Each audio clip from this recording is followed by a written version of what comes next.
So we are here at the Attorney General's office, and we have come here to make an inquiry. As you know, the Supreme Court ruled on Martin Amidu 2 days ago, and the ruling has generated so much controversy and so much talk. So we have come here to the office of the Deputy Attorney General, Mr. Godfred Dame, to find out from him, what did the Supreme Court say? What are the ramifications of what the Supreme Court said? What are the implications for the public service in Ghana going forward? But before we did the interview, we want to give you the history, the pictorial history of the men and women who have led this office since independence in 1957. So that's Godfred Dame. He's the first Attorney General of Ghana, and he's an Irishman. He was brought to Ghana by Dr. Kwame Nkrumah, and he did an excellent job. Next after Godfred Dame is Mr. Justice George Komi Mills Odoi, who is quite well known to some of the older people here. He's the first Ghanaian Attorney General, and he was also in this office. And then comes a big one. This is Hanin Zimmerman, and who was also appointed by Dr. Nkrumah. His name is the Honorable Swansea. He was a great lawyer and a great Attorney General. After him came, in the Busia administration, the Honorable NYB Adade, who later became a Supreme Court judge. As a matter of fact, NYB Adade was on the Supreme Court till sometime in the 1990s. And then after him is the first Attorney General who was a full politician who contested for the presidency.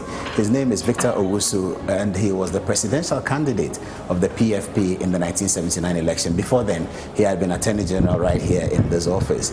And then during the Achampon era, Mr. Ian Moore, who is remembered by many, was Attorney General here in this office as well. And then in the same Achampon regime, there was Dr.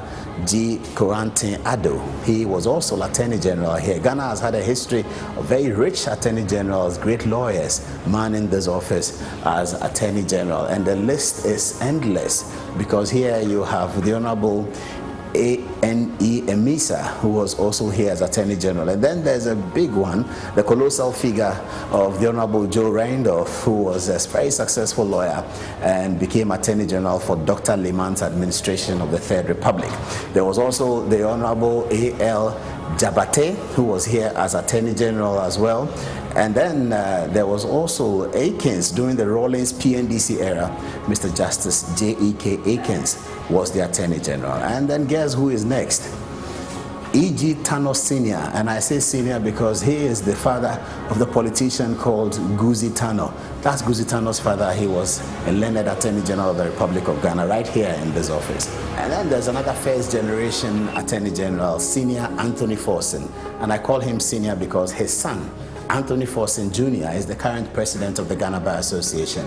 But this is Anthony Forson, who was Attorney General here just before one of the longest serving AGs and one of the controversial ones also, the most dedicated, Dr. Obed Asamoah, was Attorney General here for many years in this office as well. And guess who succeeded Dr. Obed Asamoah? The colossal human rights lawyer, current president of the Republic of Ghana. This is Nana Addo Dankwa Akufo-Addo, serving as J. Kufuor's first Attorney General here in this office, and he was succeeded by the Honorable Papa Usu Ankoma, with whom all Ghanaians are celebrating his recovery from the infection of the coronavirus. Papa Usu Ankoma is currently Ghana's High Commission at the Court of St. James's in London. And here is another High Commissioner, the Honorable Ni Ayikwe Otu. Was here as Attorney General during the Kufuor administration as well. And this was the youngest of the lots. The Honorable Joe Gate was Attorney General here after he had been Deputy Attorney General.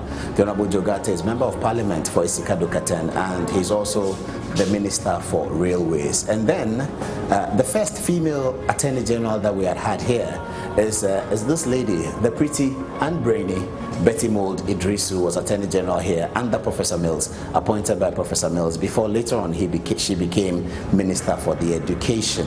And this is the reason why we are here today. The big one, Martin Alamisi Benz Kaiser Amidu, is the reason why we are in the Attorney General's office today. He was Attorney General after Betty Mould Idrisu, one of the shortest serving Attorney Generals. He was here for just about a